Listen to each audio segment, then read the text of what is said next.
I thought my daughters love music, and I thought I love music. But my son, That boy right there. if you get him, she's like, you better pack a lunch and a sleeping bag because you're going to be there all day and all night because he could go. Because he said one thing about him, he's shy. But when you get him to talk about music, he will open right up and he will talk forever. It's a all universal day. language, baby. And Thank it's you. true, you Thank know. you so And that's how I much. met my friend, the one who made this for me. Okay. That's how we first met. I came to New York. He came to New York from Memphis. I'm in Seattle. And one day he was sitting in Washington Square Park. True story. He was telling a friend. He's like, hey. He was telling somebody. He's like, hey, who can I talk to about blues around here? They say, you see the kid over there with the afro? Go talk to him. So he come talk to me. And I remember, I think it was 8 or 9 o'clock that night we talked. Wow. By the time we were done, now everybody had left, went to bed, came, saw us. It was about noon the next day. And we were delirious, but we were sitting there. He's like, man, you know about Albert King? You know this too? Right. Well, I know this one. You Freddie know this? Green, You know this BB King too? Well, you know this? He's like, who do you like more? Do you like Detroit or Memphis? I said, that's hard. I love I know, Motown. right? I love Stax. Don't do this. And Don't make me choose. and that's how we always been. And he didn't get to meet my mother, but they would talk on the phone. And because he has such a thick accent, he make my mother's southern accent come out, you know, and stuff like that. Yeah. And they get together and he'd be like, hey, baby. And he'd be like, hey there, Willie, how you doing? I'm like, Mom, I never hear you talk like this. And she's just like, boy, hush up. I know what I'm talking about. You know? Don't shut up. Yeah.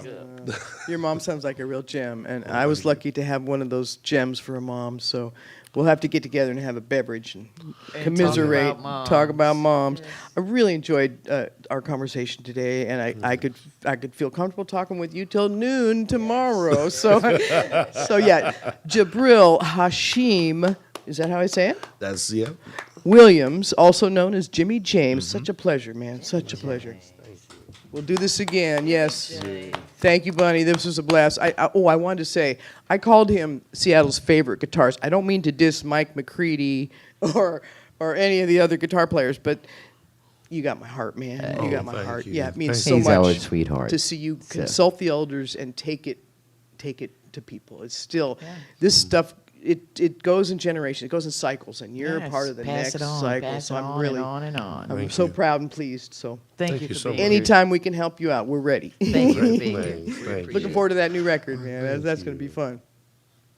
Okay, in Green We Dream, coming out in mid-July, and really appreciate the guest this week. Next week, we have another power-packed show. John Studemire, the bass player, a preferred. Everybody, he works more than anybody because he is everybody's preferred bass player. So we'll get him on next week, the 7th. I wanted to just say goodbye properly. Bye-bye. Properly. Oh, yeah. Real music, real people, real stories. Living the blues until next week. And thanks again, KZ, Christian, Bunny. Thanks to everybody for helping out. Steve and Christy Smith here at the Seattle Drum School. We love you. Thank you for all of your help. We're at the lab at the Seattle Drum School. We'll do this next Sunday. Check you then. Bye-bye. Bye.